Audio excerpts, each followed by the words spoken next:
സ്വാഗതം ഇൻസൈറ്റിലേക്ക്. നമ്മളിന്ന് വീണ്ടും CPIM-ൻ്റെ സംസ്ഥാന സമ്മേളനത്തെക്കുറിച്ച് സംസാരിക്കുകയാണ്. സംസ്ഥാന സമ്മേളനം കൊല്ലത്ത് സമാപിച്ചു. പുതിയ സംസ്ഥാന സെക്രട്ടറി എന്ന് പറയുന്നത് സമ്മേളനത്തിൽ തിരഞ്ഞെടുക്കപ്പെട്ട് ആ പദവിയിലേക്ക് MV ഗോവിന്ദൻ ആദ്യമായിട്ട് വരുന്നു. അദ്ദേഹം നിലവിൽ തന്നെ സംസ്ഥാന സെക്രട്ടറിയാണ്. കോടിയേരി ബാലകൃഷ്ണൻ്റെ വിയോഗത്തിന് ശേഷം, അല്ലെങ്കിൽ അദ്ദേഹം അനാരോഗ്യം മൂലം മാറുന്ന സമയത്ത് സംസ്ഥാന സെക്രട്ടറി ആയ ആളാണ് MV ഗോവിന്ദൻ. അദ്ദേഹം സംസ്ഥാന സമ്മേളനത്തിലൂടെ തിരഞ്ഞെടുക്കപ്പെട്ട് സംസ്ഥാന സെക്രട്ടറി സ്ഥാനത്തേക്ക് വരുന്നു. പുതിയ സംസ്ഥാന കമ്മിറ്റി വരുന്നു. അതിൽ 15 പുതുമുഖങ്ങളുണ്ട്. സംസ്ഥാന സെക്രട്ടേറിയറ്റ് വരുന്നു. അതിൽ 3 പേർ പുതുതായി സെക്രട്ടേറിയറ്റിലേക്ക് വരുന്നു. അങ്ങനെ പക്ഷേ അപ്പോഴും ചില ആളുകളെ ഒഴിവാക്കി, ചില ആളുകൾ പ്രതീക്ഷിച്ച ചില ആളുകൾ സംസ്ഥാന കമ്മിറ്റിയിലേക്കോ സംസ്ഥാന സെക്രട്ടേറിയറ്റിലേക്കോ എത്തിയില്ല. അങ്ങനെ ചില വിമർശനങ്ങളുണ്ട്. ഒപ്പം സമ്മേളനം എന്ത് നിലപാടുകൾ സ്വീകരിച്ചു എന്നുള്ളത് ആഴത്തിൽ വിശകലനം ചെയ്യപ്പെടുന്നുണ്ട്. അത് പാർട്ടിക്കുള്ളിലും പാർട്ടിക്ക് പുറത്തും പൊതുസമൂഹത്തിലും ഒക്കെ അത് ഡിസ്കസ് ചെയ്യപ്പെടുന്നുണ്ട്. നമ്മൾ ഈ സമ്മേളനത്തെക്കുറിച്ച് സംസാരിക്കുന്ന രാജ്യത്തെ ഏറ്റവും മുതിർന്ന മാധ്യമപ്രവർത്തകരിൽ ഒരാളായ MG രാധാകൃഷ്ണനാണ്. അദ്ദേഹം ഇടത് രാഷ്ട്രീയത്തെ, പ്രത്യേകിച്ച് CPM രാഷ്ട്രീയത്തെ സവിശേഷമായി തന്നെ പിന്തുടരുന്ന ഒരാളുമാണ്. സ്വാഗതം ഇൻസൈറ്റിലേക്ക്.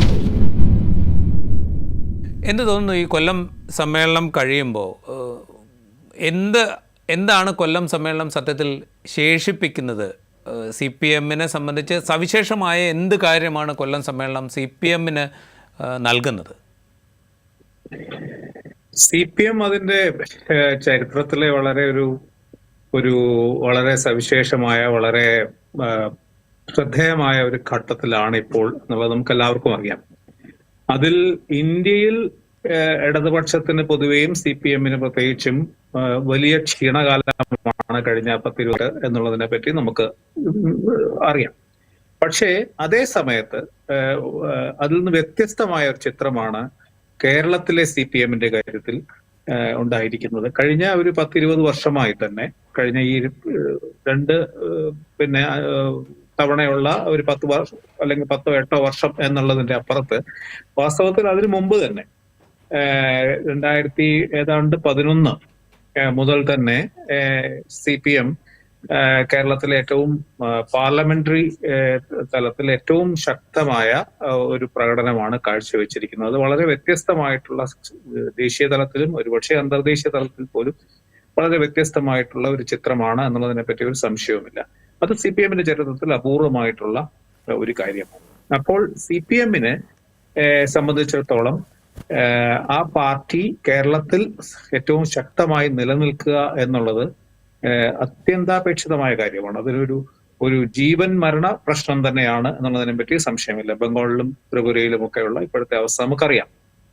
അപ്പോൾ എങ്ങനെയാണ് CPM അതിന്റെ അസ്തിത്വം അല്ലെങ്കിൽ അതിന്റെ നിലനിൽപ്പ് ഉറപ്പാക്കുന്നത് എന്നുള്ളത് CPM-നെ സംബന്ധിച്ചിടത്തോളം ഏറ്റവും പ്രധാനമാണ്. 1. 2, അതിന് ഏറ്റവും പ്രധാനപ്പെട്ട ഒരു ആവശ്യം ഈ വരാൻ പോകുന്ന തെരഞ്ഞെടുപ്പ് എന്നുള്ളതാണ്. ഒരു അടിയന്തരമായിട്ടുള്ള, അതിന് മുന്നിൽ നിൽക്കുന്ന ഒരു കാര്യം. അപ്പോൾ ആ തെരഞ്ഞെടുപ്പിൽ എങ്ങനെ CPM വീണ്ടും അതിന് വിജയിക്കാൻ കഴിയും, അതിന് വീണ്ടും 3ാമത്തെ സർക്കാർ ഉണ്ടാക്കാൻ കഴിയുമോ എന്നുള്ളതൊക്കെ മറ്റേതൊരു പാർട്ടിയെക്കാട്ടിലും CPM-ന് ദേശീയ തലത്തിൽ തന്നെ ഏറ്റവും നിർണായകമായ ഒരു കാര്യമാണ്. അപ്പോൾ അതിന് എന്തൊക്കെ ചെയ്യാം എന്നുള്ളത് ഒരു വശം. 2ാമത്തെ കാര്യം, കേരളത്തിന്റെ ഈ ഇപ്പോഴത്തെ ഒരു അവസ്ഥ വളരെ വളരെ സവിശേഷമാണെന്നുള്ളതിനെ മാത്രമല്ല, അതിനെ സംബന്ധിച്ചിടത്തോളം അതിന്റെ സാമ്പത്തികമായിട്ടുള്ള അല്ലെങ്കിൽ വികസനപരമായിട്ടുള്ള ഒരു വലിയ നിർണായക ഘട്ടത്തിലാണ് കേരളം നിൽക്കുന്നത്. അപ്പോൾ ആ കേരളത്തെ, അത് നമുക്കിപ്പോ അറിയാം, അതിന്റെ പല കാര്യങ്ങളൊക്കെ അറിയാം.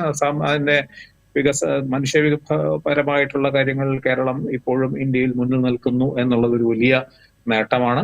അതിന് എന്തൊക്കെ ക്ഷീണമുണ്ടെങ്കിലും.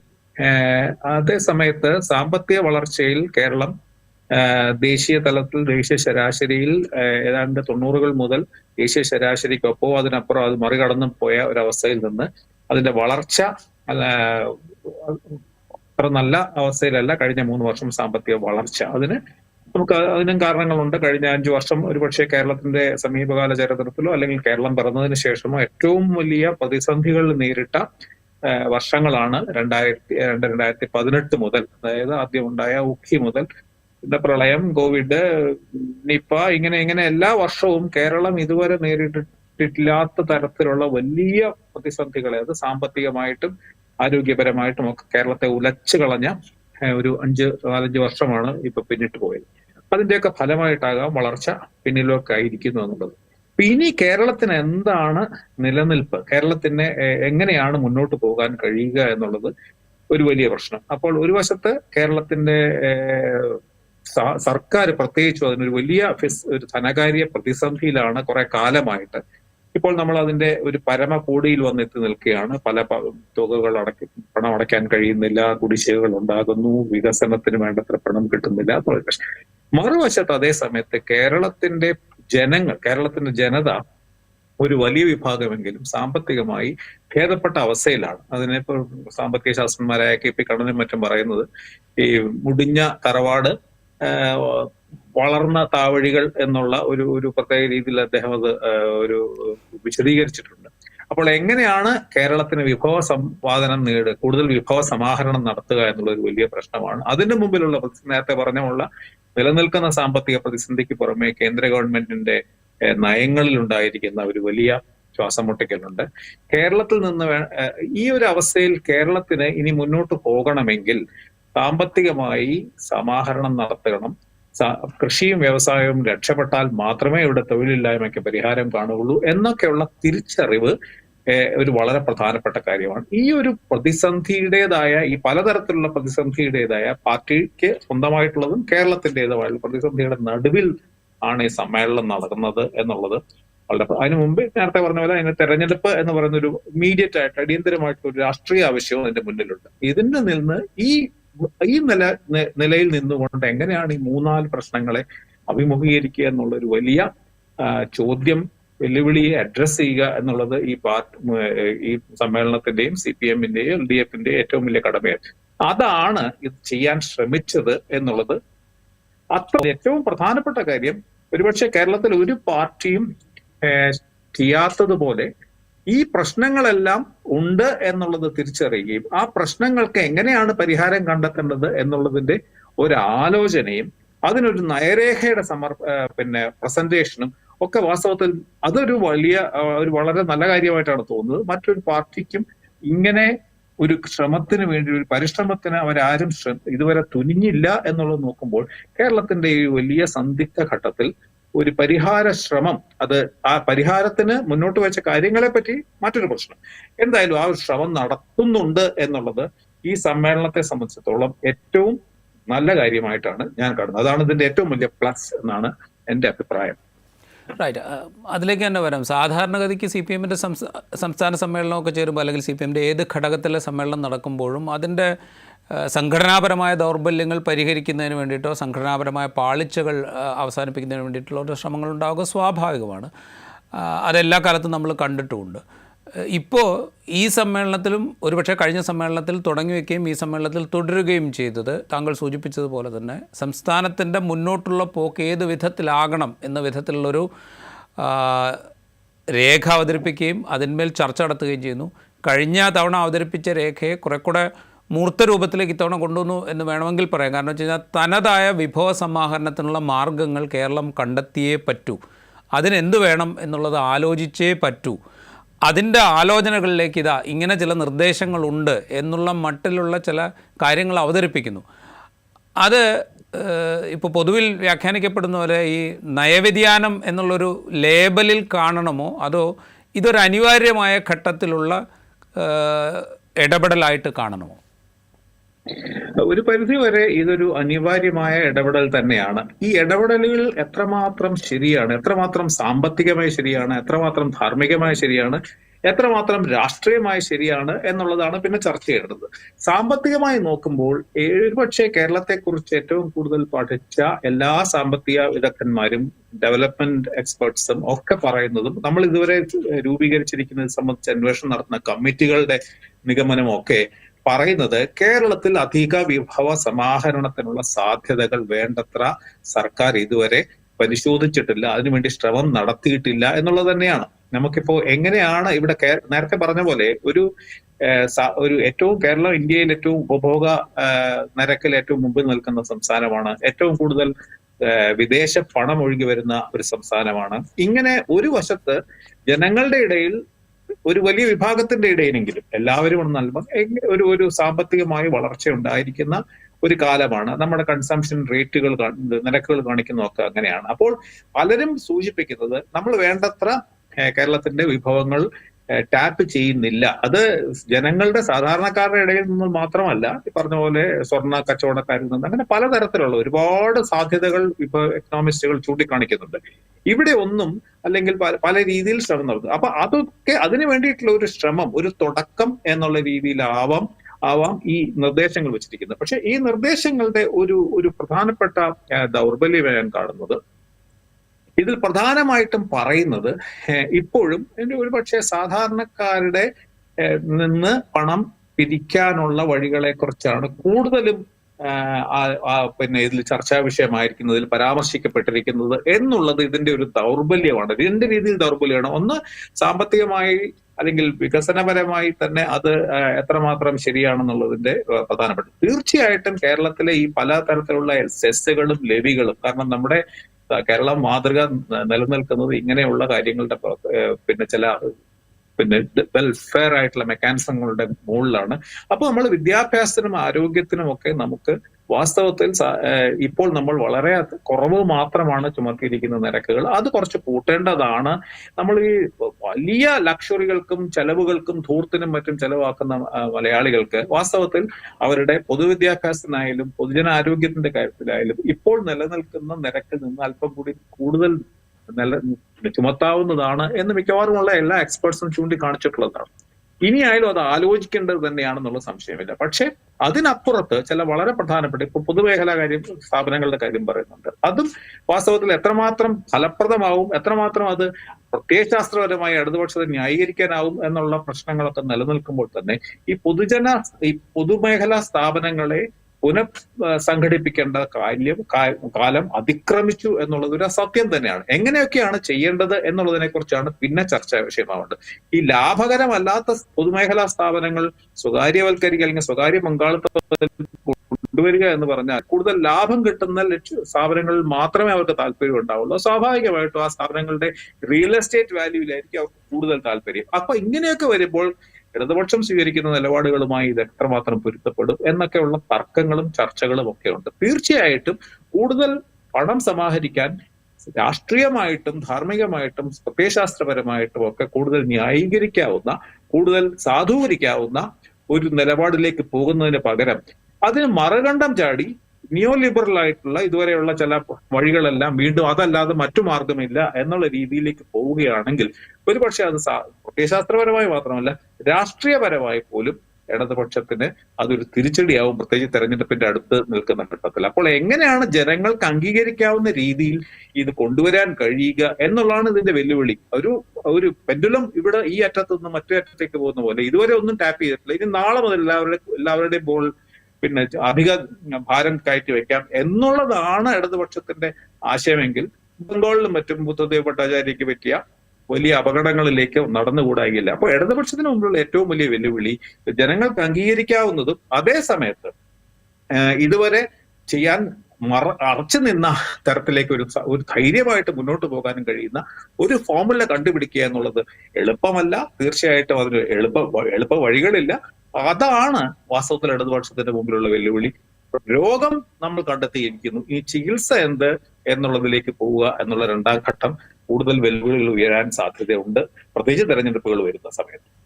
റൈറ്റ്. നമ്മളത് പറയുമ്പോൾ ഇപ്പോൾ ഈ നവകേരളത്തിൻ്റെ പുതുവഴികൾ എന്ന് പറഞ്ഞ രേഖയിൽ ഈ പറയുന്ന ക്ഷേമ പദ്ധതികളെക്കുറിച്ചൊക്കെ സംസാരിക്കുന്നുണ്ട്. ഇപ്പോൾ വീട്ടമ്മമാർക്ക് പെൻഷൻ ഏർപ്പെടുത്തുന്നതിനെക്കുറിച്ച്, ക്ഷേമ പെൻഷനുകൾ വർദ്ധിപ്പിക്കുന്നതിനെക്കുറിച്ച്, ആദിവാസി തീരമേഖലകളിലെ വിദ്യാഭ്യാസ സൗകര്യം വർദ്ധിപ്പിക്കുന്നതിനെക്കുറിച്ച്, ഇങ്ങനെ പല കാര്യങ്ങളും വേറെയും സംസാരിക്കുന്നുണ്ട്. പക്ഷേ ഏറ്റവും കൂടുതൽ ചർച്ചാ വിഷയമായത് ഒരുപക്ഷെ അതിൻ്റെ വിഭവ സമാഹരണത്തിനുള്ള മാർഗങ്ങളെക്കുറിച്ചുള്ള ഭാഗമാണ്. അത് തന്നെ പ്രധാനമാണ് താനും. കാരണം വെച്ച് കഴിഞ്ഞാൽ സാമ്പത്തികമായ നിലവാരം പരിഗണിച്ച് ഫീസ് ഈടാക്കും എന്ന് പറയുന്നതിന് പകരം കുറെ കൂടെ കോൺക്രീറ്റ് ആയിട്ട് ഏത് ഏരിയയാണ് ടാപ്പ് ചെയ്യാൻ ഉദ്ദേശിക്കുന്നത്, ഏത് ലെവലിലുള്ള ആളുകളെയാണ് നമ്മൾ ടാർഗറ്റ് ചെയ്യാൻ ഉദ്ദേശിക്കുന്നത് വിഭവ സമാഹരണത്തിന് വേണ്ടി, അല്ലെങ്കിൽ ഏത് ലെവലിലുള്ള ആളുകൾക്കാണ് ക്ഷേമ പദ്ധതികൾ ഇനിയുണ്ട്, അങ്ങനെ കുറച്ചുകൂടെ കോൺക്രീറ്റ് ആയിട്ടുള്ളൊരു രേഖ വെച്ച് അത് പാർട്ടിക്കുള്ളിൽ ചർച്ച ചെയ്യുകയും ഇത് പൊതു ചർച്ചയ്ക്ക് ഇപ്പോൾ മുഖ്യമന്ത്രി പിണറായി വിജയൻ തന്നെ പറഞ്ഞു എന്ന് പറയുന്നത് അദ്ദേഹം ഇത് ജനങ്ങളെ വിശ്വാസത്തിലെടുത്തുകൊണ്ട് മാത്രമേ ഇത് നടപ്പാക്കുകയുള്ളൂ, അല്ലെങ്കിൽ ഇതുമായി മുന്നോട്ട് പോവുകയുള്ളൂ എന്ന് പറഞ്ഞു. അപ്പോൾ ഇതൊരു പൊതു ചർച്ചയിലേക്ക്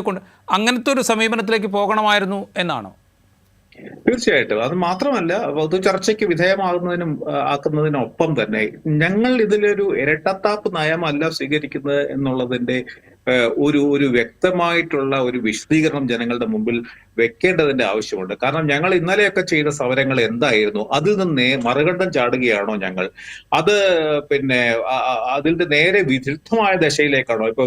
ഇപ്പോൾ തന്നെ ഈ സമ്മേളനത്തിൽ തന്നെയുള്ള കേന്ദ്ര ഗവൺമെന്റിന്റെ പ്രൈവറ്റൈസേഷനെ എതിർക്കുകയും കേരളത്തിന്റെ പ്രൈവറ്റൈസേഷൻ അല്ലെങ്കിൽ കേരളത്തിന്റെ ഈ പൊതുമേഖലയുടെ ഓഹരി പങ്കാളിത്തം, സ്വകാര്യ പങ്കാളിത്തം അനുവദിക്കുകയും ചെയ്യുന്നു എന്ന നിലപാട് സ്വീകരിക്കുമ്പോൾ അത് ജനങ്ങളുടെ മുമ്പിൽ, സമൂഹത്തിന്റെ മുമ്പിൽ, മാധ്യമങ്ങളുടെ മുമ്പിലൊക്കെ വിശദീകരിക്കാൻ അല്പം ബുദ്ധിമുട്ടുണ്ടാവും. അവിടെ വാസ്തവത്തിൽ എങ്ങനെയാണ് ഈ പ്രശ്നം പരിഹരിക്കേണ്ടത് എന്നുള്ളതിന് ഒരു കമ്മ്യൂണിക്കേഷൻ സ്ട്രാറ്റജി എങ്കിലും, സത്യസന്ധമായ ഒരു കമ്മ്യൂണിക്കേഷൻ സ്ട്രാറ്റജി, ആൾക്കാരെ പറ്റിക്കുന്ന രീതിയിലല്ല. അപ്പോൾ ഇവിടെ തന്നെ ഈ മാറ്റങ്ങളുടെ മുമ്പിൽ നിർത്തിയിരിക്കുന്നതെല്ലാം ഒരുപക്ഷെ വലതുപക്ഷ നയങ്ങൾ എന്ന് വിളിക്കാവുന്ന തരത്തിലുള്ള പ്രധാനപ്പെട്ട ഒരുപക്ഷെ കാലത്തിന്റെ ആവശ്യമനുസരിച്ചായിരിക്കും. പക്ഷെ അതോടൊപ്പം കേരളം എങ്ങനെയാണ് കേരളമായത് എന്നറിയാവുന്ന ഒരു ഇടതുപക്ഷ ചരിത്രമാണ്, ഇടതുപക്ഷമാണ് ഇവിടെ ഉള്ളത്. കാരണം കേരളത്തിനെ മറ്റ് സംസ്ഥാനങ്ങളിൽ നിന്ന് വ്യത്യസ്തമാക്കുന്നത് കേരളം മൂലധനത്തിന്റെ അല്ലെങ്കിൽ വിപണിയുടെ മാത്രം വഴി എടുത്ത മറ്റു സംസ്ഥാനങ്ങളിൽ നിന്ന് വ്യത്യസ്തമായി കേരളത്തിൽ ഏറ്റവും ബുദ്ധിമുട്ടുള്ള, ഏറ്റവും താഴേക്കിടയിലുള്ള ജനങ്ങളെ കൂടി ചേർത്ത് പിടിക്കുന്ന തരത്തിലുള്ള വെൽഫെയർ സമ്പ്രദായത്തിലൂടെ, ഒരു ക്ഷേമരാഷ്ട്ര സങ്കല്പത്തിലൂടെയാണ് കേരളം മുന്നോട്ട് പോയത്. അപ്പോൾ ഈ വലതുപക്ഷ എന്ന് വിളിക്കാവുന്ന തരത്തിലുള്ള നയങ്ങൾ ഒരു പ്രത്യേക കാലഘട്ടത്തിൽ അതിലൊരു വലിയ പരിധി വരെയെങ്കിലും സ്വീകരിക്കേണ്ടി വന്നു എന്നുള്ളതിനെ ന്യായീകരിക്കേണ്ടതിന്റെ ആവശ്യമുണ്ട്, അത് വിശദീകരിക്കേണ്ട ആവശ്യമുണ്ട്. അതിനോടൊപ്പമോ അതിനപ്പുറമോ മുന്നോട്ട് വെക്കേണ്ടത് കേരളത്തിലെ ഈ ഏറ്റവും ബുദ്ധിമുട്ടുള്ള വിഭാഗങ്ങൾ ഇപ്പോഴും ഉണ്ട് എന്ന് നേരത്തെ പറഞ്ഞ പോലെ പെൻഷനുകളൊക്കെ വർദ്ധിപ്പിക്കുന്ന പൊതു റൊട്ടീൻ സമ്പ്രദായങ്ങൾക്കപ്പുറത്ത് പുതിയ ചില സമ്പ്രദായങ്ങൾ, പുതിയ ചില മാതൃകകൾ അല്ലെങ്കിൽ പുതിയ ചില പദ്ധതികൾ പ്രഖ്യാപിക്കേണ്ടതിന്റെ സമയമുണ്ട്. ഇപ്പൊ PS അച്യുതാനന്ദന്റെ കാലത്ത് ഒരു 3ാം ലാൻഡ് ഭൂപരിഷ്കാരം എന്നുള്ളൊരു വലിയ ഒരു സങ്കല്പനം തന്നെ മുന്നോട്ട് വെച്ചു. ആ 3ാം സന്റെ ആവശ്യം കേരള മാതൃകയിൽ നിന്ന് ഇടം ലഭിക്കാതെ പോയ പട്ടികജാതി വിഭാഗത്തിന്റെയും അല്ലെങ്കിൽ മത്സ്യത്തൊഴിലാളി വിഭാഗങ്ങൾക്കും ഒക്കെ വേണ്ടിയിട്ടുള്ള ഒരു സവിശേഷമായിട്ടൊരു പുതിയ പ്രശ്നം. കാരണം ഇപ്പോഴും ഈ കേവല ദാരിദ്ര്യത്തിൽ എത്രമാത്രം കുറഞ്ഞു എന്ന് പറഞ്ഞാലും നമുക്കറിയാവുന്നതാണ്, ഒരു വലിയ ഇനീക്വാളിറ്റി, അസന്തുലിത ഏറ്റവും അധികം ഉള്ള സംസ്ഥാനങ്ങളിൽ ഒന്നാണ് കേരളം. ഈ വിഭാഗങ്ങൾ ഇപ്പോഴും ബുദ്ധിമുട്ടുകളിലാണ്. ഈ അവശ്യ വിഭാഗങ്ങളുടെ, ഈ ഏറ്റവും ബുദ്ധിമുട്ടുള്ള വിഭാഗങ്ങളുടെ പ്രശ്നങ്ങൾ പരിഹരിക്കാനും കൂടെയുള്ള വലിയ പദ്ധതികൾ ഇതിനോടൊപ്പം മുന്നോട്ട് വെക്കേണ്ട ഒരു ആവശ്യം വാസ്തവത്തിൽ പരിഗണിച്ചിട്ടേ ഇല്ല എന്നാണ് എനിക്ക് തോന്നുന്നത്. ഇപ്പൊ സാമ്പ്രദായികമായിട്ടുള്ള പെൻഷൻ വർധനയെ പറ്റിയുള്ള പ്രഖ്യാപനങ്ങൾ വാസ്തവത്തിൽ ഇപ്പോൾ അതിന്റെ വിശ്വാസ്യത പോലും ഇല്ല. കാരണം സാമ്പത്തിക വളർച്ചയില്ലാത്ത അല്ലെങ്കിൽ സാമ്പത്തികമായി സൗകര്യമില്ലാത്ത ഒരു സംസ്ഥാനത്ത് നിന്ന് അത് ഉണ്ടാവുമെന്ന് വിശ്വസിക്കാൻ വയ്യ. പക്ഷെ അതേ സമയത്ത് ചില വളരെ ക്രിയേറ്റീവ് ആയിട്ടുള്ള, ഇമാജിനേറ്റീവ് ആയിട്ടുള്ള, ഭാവനാത്മകമായിട്ടുള്ള ചില പുതിയ പദ്ധതികൾ ഈ കേരളത്തിന്റെ ഈ പാരമ്പര്യം തുടരുന്ന, അതായത് ക്ഷേമ പദ്ധതികൾക്കും അധസ്ഥിത വിഭാഗങ്ങൾക്കും കൂടെയുള്ള പുതിയ പദ്ധതികൾ, അവരുടെ പ്രധാനപ്പെട്ട പ്രശ്നങ്ങൾ അഭിസംബോധന ചെയ്യുന്ന ചില പുതിയ പരിപാടികളും കൂടെ ഇതിനോടൊപ്പം ബിഗ് ടിക്കറ്റ് അനൗൺസ്മെന്റുകളായിട്ട് തന്നെ വരുത്തേണ്ടത് പല രീതിയിലും, അത് പ്രത്യയശാസ്ത്രപരമായും അതിനെ ജനങ്ങളുടെ ഇടയിൽ അതിന് കൂടുതൽ സാധൂകരിക്കാവുന്നതും അംഗീകാരം ലഭിക്കാനും ഒക്കെ ആവശ്യമായിരുന്നു. പക്ഷെ ഇവിടെ ഒരു പക്ഷത്തേക്ക് മാത്രമായിട്ട് ഗവൺമെന്റിന്റെ നയം, ഇപ്പൊ മീഡിയ അതാണ് മുന്നോട്ട് വെക്കുന്നത് എന്നുണ്ടെങ്കിൽ ആരോപിക്കാം. പക്ഷേ മീഡിയയെ കൂടെ ആ ശ്രദ്ധ പിടിച്ചെടുക്കാവുന്ന രീതിയിലുള്ള പുതിയ പദ്ധതികൾ എവിടെ ഇവിടുത്തെ ഈ ബുദ്ധിമുട്ടുള്ള ജനവിഭാഗങ്ങൾക്ക് എന്നുള്ള ചോദ്യം വാസ്തവത്തിൽ അഡ്രസ് ചെയ്യപ്പെട്ടിട്ടില്ല ഈ നയരേഖയിലും ഈ നവകേരളത്തിന്റെ പുതുവഴികളിലും എന്നാണ് എനിക്ക് തോന്നുന്നത്. റൈറ്റ്. അവിടെ ഞാനൊരു കാര്യം ചോദിച്ചിട്ടെ, ഈ നവകേരളത്തിൻ്റെ പുതുവഴികൾ, നവകേരളത്തിനുള്ള നയം എന്നുള്ളത് കഴിഞ്ഞ സമ്മേളനത്തിൽ അവതരിപ്പിച്ചത്, നവകേരളത്തിലെ പുതുവഴികൾ ഈ കഴിഞ്ഞ ദിവസങ്ങളിൽ നടന്ന പ്രതിപക്ഷത്തിൻ്റെ സമരകാലത്ത് സർക്കാരും മുഖ്യമന്ത്രി പിണറായി വിജയനും ഇത് നിങ്ങൾ സർക്കാരിനെതിരെ സമരം ചെയ്തുള്ളൂ, പക്ഷേ നാടിനെതിരെ സമരം ചെയ്ത് നിങ്ങളുടെ സമരം കേരളത്തിനെതിരാണ് എന്നൊരു വ്യാഖ്യാനം നൽകാൻ ശ്രമിച്ചിരുന്നു. ഈ സമ്മേളനത്തിൽ കേരളം തനതായി സ്വന്തം കാലിൽ നിൽക്കാൻ പാകത്തിന് തനത് വിഭവ സമാഹരണം സ്വയം നടത്തേണ്ടതുണ്ട് എന്നൊക്കെ എന്ന തിരിച്ചറിവിലേക്ക് വരികയും അതിനുള്ള വഴികൾ ആലോചിക്കുകയും അതിന് ഫോക്കസ് ചെയ്യുകയും ചെയ്യുമ്പോൾ കേരളം എന്ന് പറയുന്ന ഒരു സ്വത്വത്തെ കുറെ കൂടെ മുൻപോട്ട് വയ്ക്കാൻ, അല്ലെങ്കിൽ മുൻപില്ലാത്ത വിധത്തിൽ അതിനൊരു പ്രോമിനൻസ് കൊടുക്കാൻ CPM-ഉം ഇടതുപക്ഷവും ശ്രമിക്കുന്നുണ്ട് എന്ന് തോന്നുന്നുണ്ടോ? അത് നേരത്തെ പറഞ്ഞ പോലെ അതൊരു ഒരു ഒരു ബാലൻസ്ഡ് ആയിട്ടല്ല എന്നാണ് എന്റെ ആക്ഷേപം. കാരണം ഒരു വശത്ത് നിങ്ങളിപ്പോ ഏറ്റവും ബുദ്ധിമുട്ട് അനുഭവിക്കുന്നവർ എന്ന് നമുക്ക് എല്ലാവർക്കും അറിയാവുന്ന ഒരു വിഭാഗം സമരം ചെയ്യുന്ന ഒരു സമയമാണ് ഈ ആശാ വർക്കേഴ്സിനെ പോലെയുള്ളത്. വാസ്തവത്തിൽ ആശാ വർക്കേഴ്സിന്റെ സമരത്തിന് ചില സങ്കീർണതകൾ ഉണ്ട് എന്നുള്ളത് നമുക്ക് എല്ലാവർക്കും അറിയാം, അതിന്റെ ബുദ്ധിമുട്ടുകളെ പറ്റി അറിയാം. പക്ഷെ ആ സമരത്തോട് പാർട്ടിയുടെ പല നേതാക്കളും സ്വീകരിച്ച വളരെ എന്താ പറയുന്ന ഒരു വളരെ മോശമായ തരത്തിലുള്ള സമീപനം, അതിനെപ്പറ്റിയുള്ള വളരെ മോശമായ പരാമർശങ്ങൾ, ഇതൊക്കെ ഒരു വശത്ത് കാണുമ്പോൾ വാസ്തവത്തിൽ ഈ കമ്മ്യൂണിക്കേഷൻ രംഗത്ത് ഇടതുപക്ഷത്തിന് കുറെ കാലമായിട്ട് വന്നിരിക്കുന്ന ഒരു വലിയ പരാജയമുണ്ട്. ഇടതുപക്ഷത്തിന്റെ വക്താക്കളായിട്ടും സർക്കാരിന്റെ വക്താക്കളായിട്ടും അവരുടെ നയം മാറ്റുന്ന നിലപാടുകളും കേരളത്തിന്റെ ബുദ്ധിമുട്ടുകളും ഒക്കെ വിശദീകരിക്കാൻ നിയുക്തരാകുന്നവർ വാസ്തവത്തിൽ നേരെ സ്വന്തം വലയിലേക്ക് ഗോൾ അടിക്കുന്ന രീതിയിലേക്കാണ് പലപ്പോഴും കാണുന്നത്. അപ്പോൾ ഇതെല്ലാം വാസ്തവത്തിൽ ഒരു വശത്തെ സാമ്പത്തികമായ പ്രശ്നം, രാഷ്ട്രീയമായ പ്രശ്നം, പ്രത്യയശാസ്ത്രപരമായ പ്രശ്നം, മറ്റൊന്ന് ഈ കമ്മ്യൂണിക്കേഷൻ രംഗത്തുണ്ടായ പ്രശ്നം. ഈ കമ്മ്യൂണിക്കേഷൻ കൊണ്ട് മാത്രം എന്തെങ്കിലും ആശയവിനിമയം നടത്തി സ്മാർട്ടായിട്ടുള്ള കമ്മ്യൂണിക്കേഷൻ വഴി കാര്യം പരിഹരിക്കാവുന്നല്ല. തീർച്ചയായിട്ടും അവർക്ക്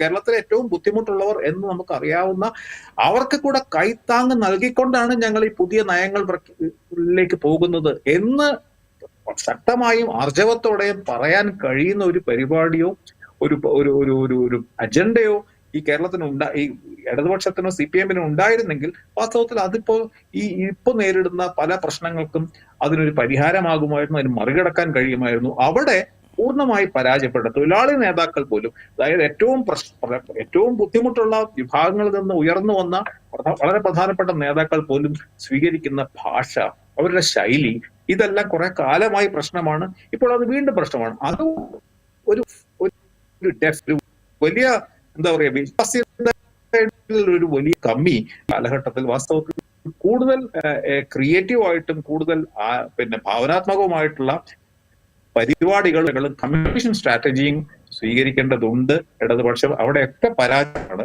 പുതിയ പദ്ധതികൾ മാത്രം പ്രഖ്യാപിച്ചുകൊണ്ട് കാര്യമില്ല, പുതിയ പദ്ധതികൾ ജനങ്ങൾക്ക്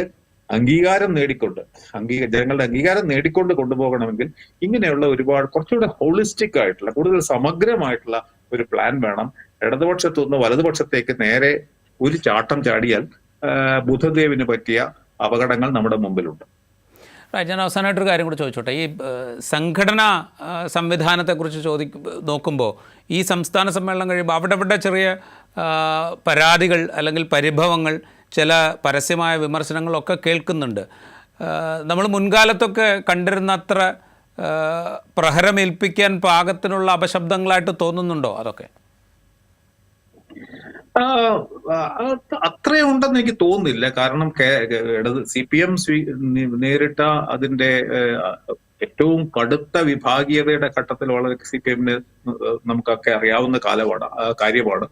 അത് വെച്ച് നോക്കുമ്പോൾ വാസ്തവത്തിൽ ഇന്നത്തെ ആ സംഘടനയ്ക്കുള്ളിലുണ്ടാവുന്ന ഈ അപശബ്ദങ്ങൾ അല്ലെങ്കിൽ അഭിപ്രായ വ്യത്യാസങ്ങൾ അത്ര വലിയ പ്രധാനമാണെന്ന് തോന്നുന്നില്ല. പക്ഷെ എന്റെ അഭിപ്രായത്തിൽ കൂടുതൽ ശക്തമായ അഭിപ്രായ ഭിന്നതകൾ ഈ സംഘടനയിൽ സ്ഥാനം കിട്ടാത്തതിന്റെ പേരിലോ അല്ലെങ്കിൽ സംസ്ഥാന കമ്മിറ്റിയിൽ അംഗത്വം കിട്ടാതെ പോയോ സെക്രട്ടേറിയറ്റിൽ ഇന്ന ആളെ കൊണ്ടുപോയി എന്നുള്ളതിനെ പറ്റിയല്ല. വാസ്തവത്തിൽ ഈ പിണറായി വിജയൻ മുന്നോട്ട് വെച്ച നയരേഖയിൽ നമ്മൾ ഇപ്പോൾ ചർച്ച ചെയ്ത പോലെയുള്ള വലിയ വലിയ ചില ഗ്യാപ്പുകളുണ്ട്, ചില ദൗർബല്യങ്ങളുണ്ട്. ആ ദൗർബല്യങ്ങളെ പറ്റിയൊക്കെ കൂടുതൽ ശക്തമായ അഭിപ്രായ വ്യത്യാസങ്ങൾ ഉയരേണ്ടതാണ് ഒരു ഇടതുപക്ഷത്തിന്റെ CPM-നെ പോലെ ഒരു പാർട്ടിയിൽ നിന്നാണ് എന്റെ വിശ്വാസം. അങ്ങനെ വന്നിട്ടില്ല.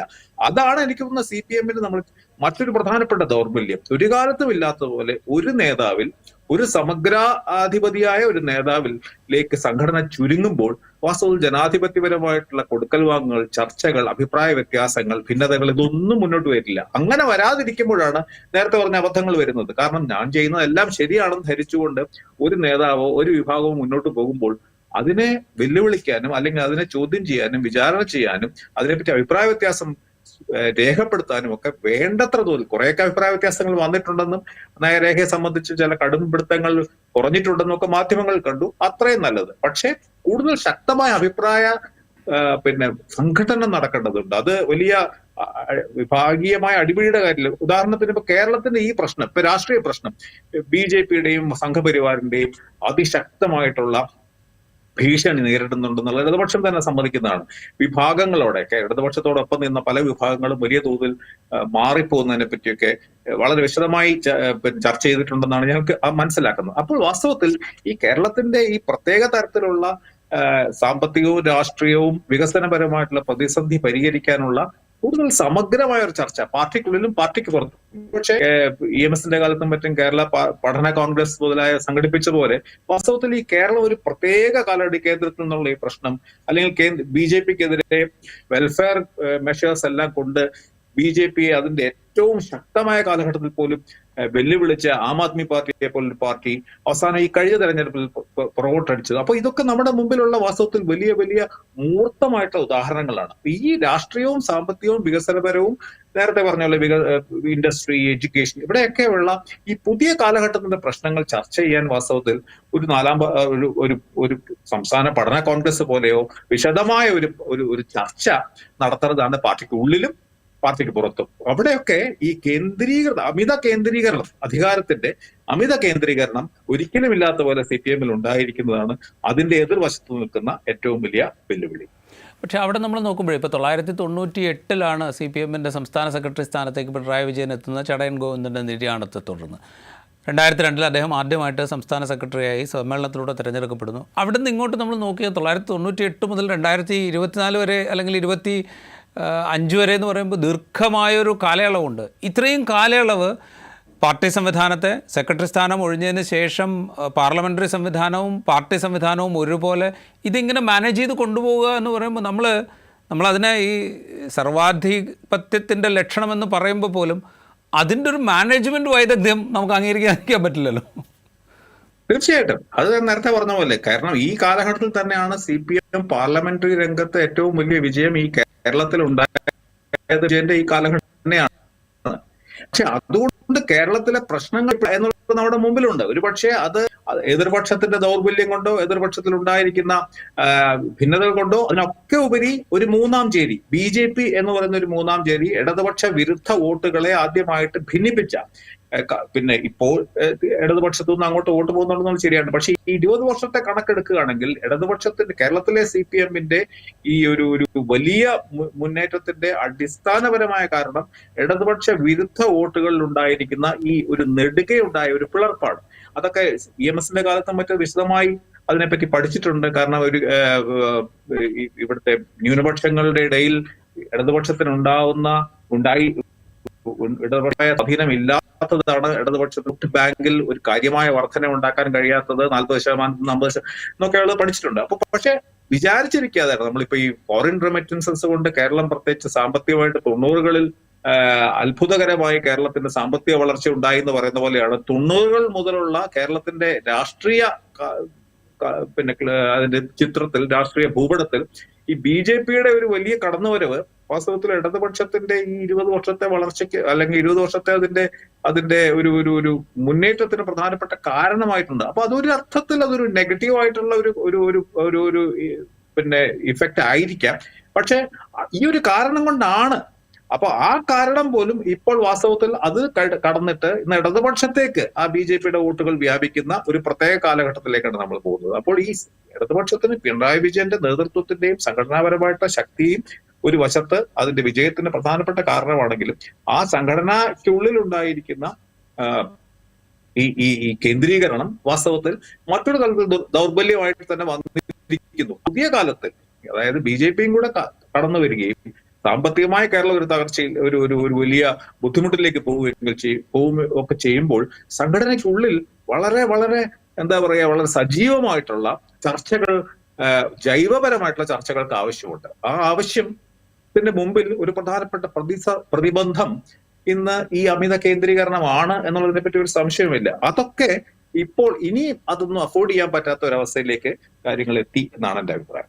റൈറ്റ്. ഒറ്റ കാര്യമാണ് ചോദിച്ചോട്ടെ, ഇപ്പോൾ ഈ അവസാനം പറഞ്ഞ ഈ BJP-യുടെ ഈ സംഘടനാ റിപ്പോർട്ടിൽ തന്നെ പറയുന്നൊരു കാര്യം, BJP CPM-ൻ്റെ അടിസ്ഥാന വോട്ട് ബാങ്കിലേക്ക് കടന്നു കയറിയിരിക്കുന്നു. ചിലപ്പോൾ ആലപ്പുഴയും ആറ്റിങ്ങിലും ഒക്കെ ഉദാഹരണമായിട്ട് ചൂണ്ടിക്കാണിക്കുന്നുണ്ട്. അവിടെയൊക്കെ പാർട്ടി വോട്ടുകൾ ചോർന്നിട്ടുണ്ട് എന്ന് അഡ്മിറ്റ് ചെയ്യുന്നുണ്ട് BJP. നമുക്കറിയില്ല ഇതിന്മേൽ എന്ത് ചർച്ചയാണ് CPM-നുള്ളിൽ നടന്നതെന്ന് നമുക്കറിയില്ല.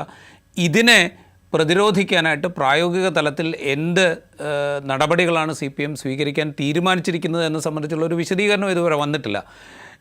മറ്റ് കാര്യങ്ങളൊക്കെ പുറത്തേക്ക് വരികയും ഇത്തരം കാര്യങ്ങൾ വേണ്ട വിധത്തിൽ പുറത്തേക്ക് വരാതിരിക്കുകയും ചെയ്യുക എന്ന് പറയുമ്പോൾ ഇത് സംബന്ധിച്ചുള്ള ഒരു ചർച്ചയും അതിനുള്ളിൽ നടന്നിട്ടില്ല എന്നാണോ, അതോ അത് ഒരു പൊതു താല്പര്യമുള്ള വിഷയമായി ഇപ്പോഴും ഇല്ല എന്നാണോ?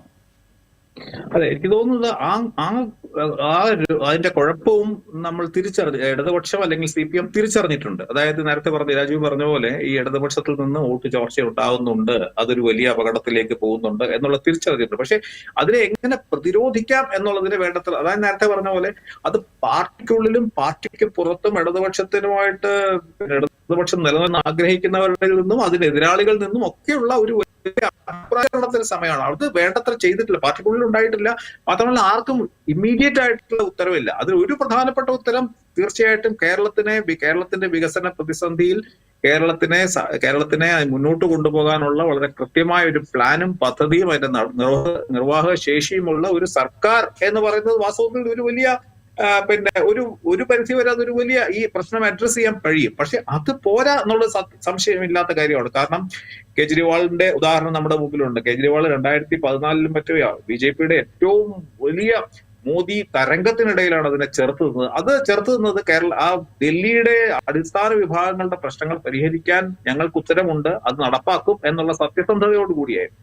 പക്ഷെ അവിടെ ഇപ്പോൾ അത് കഴിഞ്ഞ് ഇത്രയും നാൾ കഴിഞ്ഞപ്പോഴേക്കും അതൊരു വലിയ പ്രതിസന്ധിയിലേക്ക്. ഈ പ്രതിസന്ധിയൊക്കെ നമ്മുടെ മുമ്പിൽ നിൽക്കുന്നത് വികസനത്തിനോ അല്ലെങ്കിൽ ക്ഷേമ കാര്യത്തിനും മറ്റും ഉത്തരവ് ഉണ്ടായാൽ പോലും ചിലപ്പോൾ ഒരുപക്ഷെ വർഗീയതയുടെയും മത സ്വാധീനത്തിന്റെയും ഒക്കെ വലിയ കൊടുങ്കാറ്റുകളെ തടഞ്ഞു നിർത്താൻ പുതിയ ആലോചനകളും പുതിയ പദ്ധതികളും പുതിയ ബന്ധങ്ങളും സഖ്യങ്ങളും ഒക്കെ വേണം എന്നുള്ളതായിരിക്കാം. അപ്പൊ ഈ ആലോചനകളൊന്നും ഈ പ്രശ്നം ചർച്ച ചെയ്തിട്ടുണ്ട്, അതിനൊരു പരിഹാരം വാസ്തവത്തിൽ ചർച്ച ചെയ്തിട്ടുണ്ടോ എന്നറിയില്ല. കാരണം അത് എളുപ്പ വഴിയല്ല, ആർക്കും ഉടൻ മറുപടി നൽകാവുന്ന ആ പ്രശ്നം അഡ്രസ് ചെയ്തിട്ടില്ല. വേണ്ട പോലെ പ്രശ്നം അംഗീകരിച്ചിട്ടുണ്ട്, പക്ഷെ അതിനുള്ള പരിഹാരം എന്ത് എന്നുള്ളത് ഇന്ന് ആലോചിച്ചിട്ടുണ്ടോ ചർച്ച ചെയ്തിട്ടുണ്ടോ എന്നുള്ളതിനെ കുറിച്ച് എനിക്ക് സംശയമാണ്. റൈറ്റ്, വളരെയധികം നന്ദി ശ്രീ MG രാധാകൃഷ്ണൻ ഞങ്ങളോട് സംസാരിച്ചതിന്. CPM-ന്റെ കൊല്ലം സംസ്ഥാന സമ്മേളനം രാഷ്ട്രീയമായി, സാമൂഹ്യമായി, സാമ്പത്തികമായി കേരളം നേരിടുന്ന പ്രതിസന്ധികളെ ഒരു പരിധിവരെ തിരിച്ചറിഞ്ഞിട്ടുണ്ട് എന്ന് വേണമെങ്കിൽ നമുക്ക് പറയാം. അത് മറികടന്ന് മുന്നോട്ട് പോകേണ്ടത് കേരളീയ സമൂഹത്തിൻ്റെ അടിസ്ഥാന ആവശ്യമാണ് എന്നും ആ സമ്മേളനം തിരിച്ചറിഞ്ഞിട്ടുണ്ട് എന്നും വേണമെങ്കിൽ പറയാം. പക്ഷേ അതെങ്ങനെ വേണം, അതിൽ സമ്മേളനത്തിൽ ചർച്ച ചെയ്ത രേഖകളുടെ അടിസ്ഥാനത്തിൽ തന്നെയാണോ വേണ്ടത്, അതോ പുതിയ മാർഗങ്ങൾ സ്വീകരിക്കേണ്ടതുണ്ടോ, ക്ഷേമരാഷ്ട്ര സങ്കല്പത്തിൻ്റെ തുടർച്ചയിലേക്ക് പുതിയ പദ്ധതികൾ ഉണ്ടാവേണ്ടത്, ഇത്തരത്തിലുള്ള വളരെ പ്രധാനപ്പെട്ട ചോദ്യങ്ങളുണ്ട്. ഒരുപക്ഷേ ഈ സമ്മേളനത്തിൻ്റെ തുടർച്ചയായി പൊതു ചർച്ചയായി ഇതിനെ രൂപാന്തരപ്പെടുത്താൻ CPM-ന് സാധിക്കുകയാണെങ്കിൽ അതിൽ ഇത്തരം നിർദ്ദേശങ്ങൾ ഉയർന്നു വന്നേക്കാം. ഇൻസൈറ്റിൻ്റെ ഈ എപ്പിസോഡ് ഇവിടെ പൂർത്തിയാവുന്നു. മറ്റു എപ്പിസോഡുമായി വീണ്ടും കാണാം.